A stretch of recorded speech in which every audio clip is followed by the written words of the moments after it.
All right, next step, what we're looking at probably doing now is actually installing the tank. We have to install the tank on top of the bowl that's right there, and we're going to be grabbing the tank. I'm going to unbox it right now, and then we're going to put it there. Okay. So I just unboxed the tank. What I want to do is I want to show you a couple things about the tank that you might not be aware of.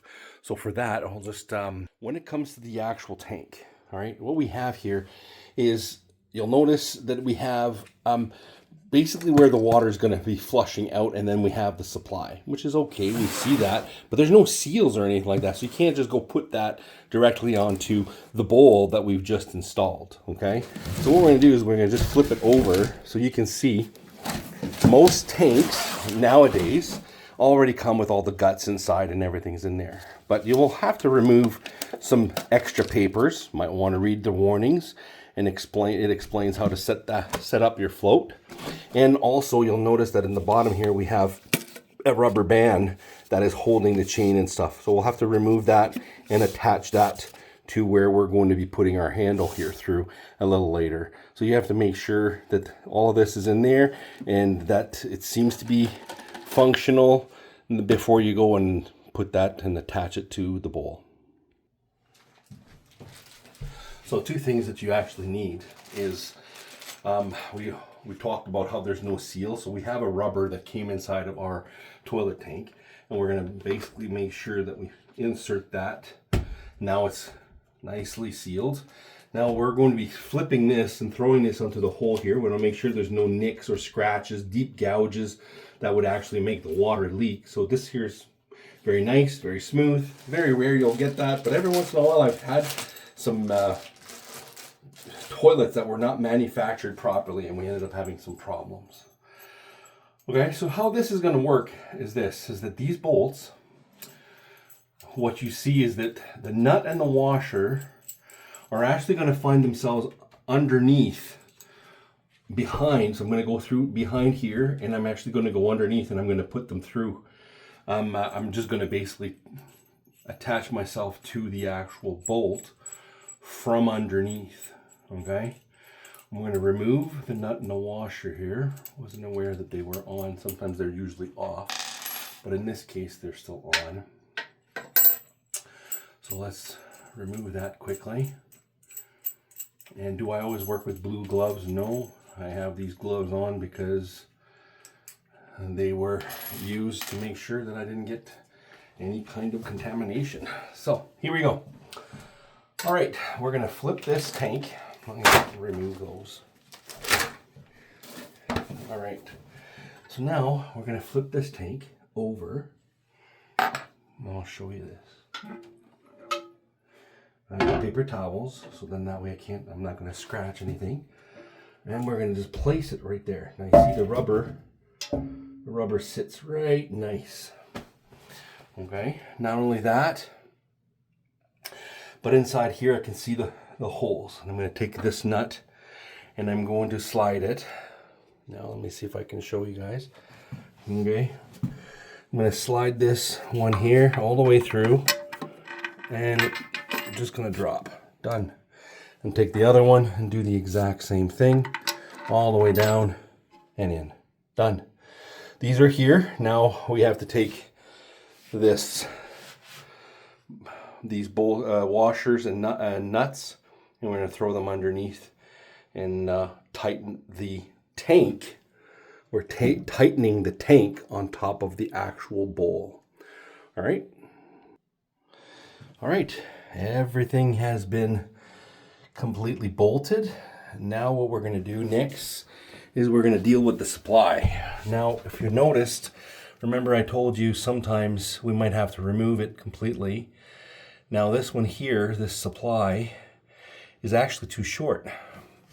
I'll try to bring it in here and for you to see, but it actually is too short. Yeah.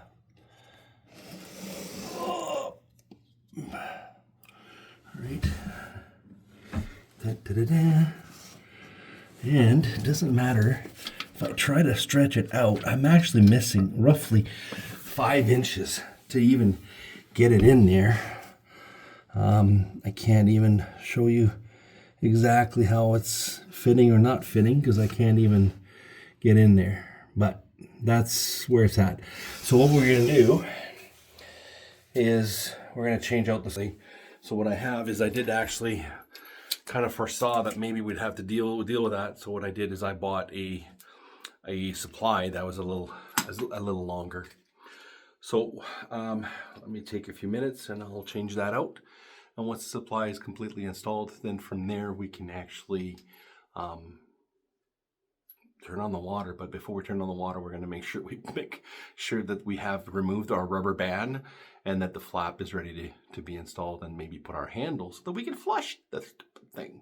All right. All right, new supply installed. However, what I made sure I didn't do was to actually turn on the tap. I'm not going to actually turn on that little valve if I'm because I don't want water to come into my bowl yet, because I still have a few things to do in here. And we're going to show you here what we're going to do. All right, so inside this bowl here, we have that rubber band we talked about, and we're just going to remove this rubber band. To be honest with you, this rubber band needs to be completely removed. But to remove it, you actually have to cut it. Because what happens is that it actually just gets caught in all kinds of stuff. So you're better off to just cut it, because if not, you're kind of stuck in one of those loops. Now this does come off, so you can actually pass it through here if you don't want to cut the rubber band, in case you want to use a rubber band for, you know, just having fun and making yourself your, you know, the old famous homemade gun, you know. I don't know if you've actually ever seen that, but you're holding it back here, holding it there, and then you have to release, you press the trigger and you just release this and bow, there you go. Anyways, that's an old thing that I did back, what my dad taught me when I was a kid, because we had those kinds of luxuries. Those are old man's toys, I guess, old man's toys. Now, we're going to be installing here the handle.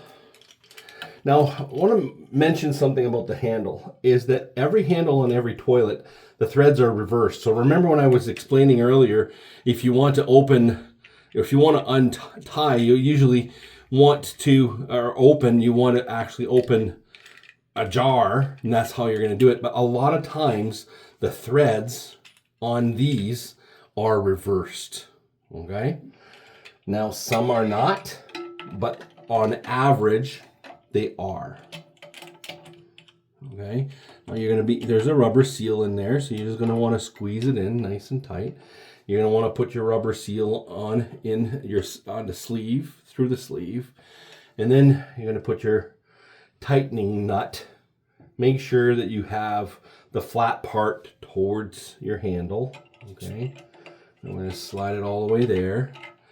And then we're going to tighten it. Now this one here happens to have the threads done the right way and not reversed. And we're going to tighten it enough.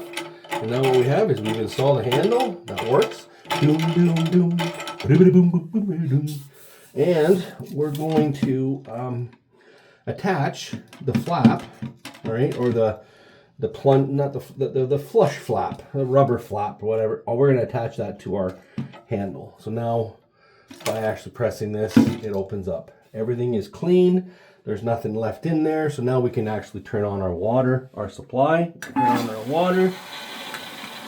Then we're going to allow the water to come in. We'll check for leaks. The tank is tightened up pretty good, so I think we're fine. We're not going to have any leaks. And now we'll let it fill up. All right. And then what happens is once the water reaches high enough, it'll bring up, because this little float in here, all right, is actually just kind of, it's something to float on top of water. And when it does, it brings it up, and then it stops. That's how toilets work. So now we're just going to let it fill. And then you have an adjustment here. So if you want to have less water in your tank or more water in your tank, you can adjust it here. Or sometimes the water comes too high and it starts to overflow through this tube. This is called an overflow tube, so you don't have water all over the floor. if the tank would never stop. All right.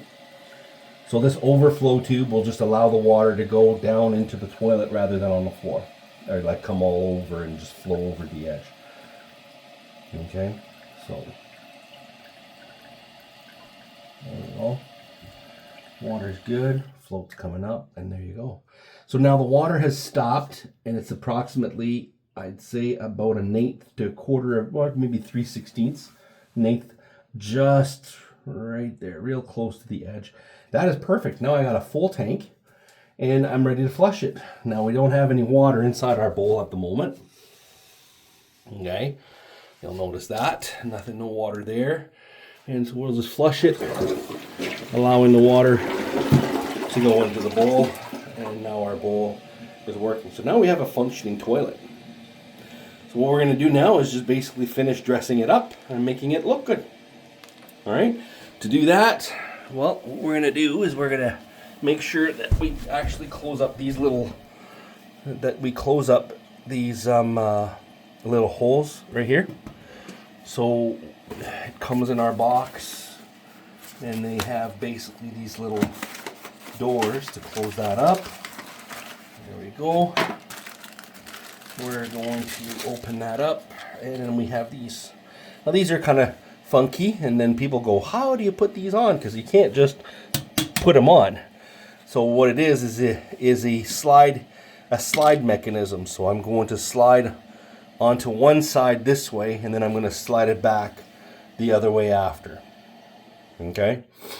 So basically, you'll see here what we're going to do. We're going to take it, put it in, slide that way, push down, slide back. Done. We're going to do the same thing on the other side. All right? In, push, pull back, done. Quick and easy, and it actually looks closed up. And from there, we're going to go and get the lid, install the lid.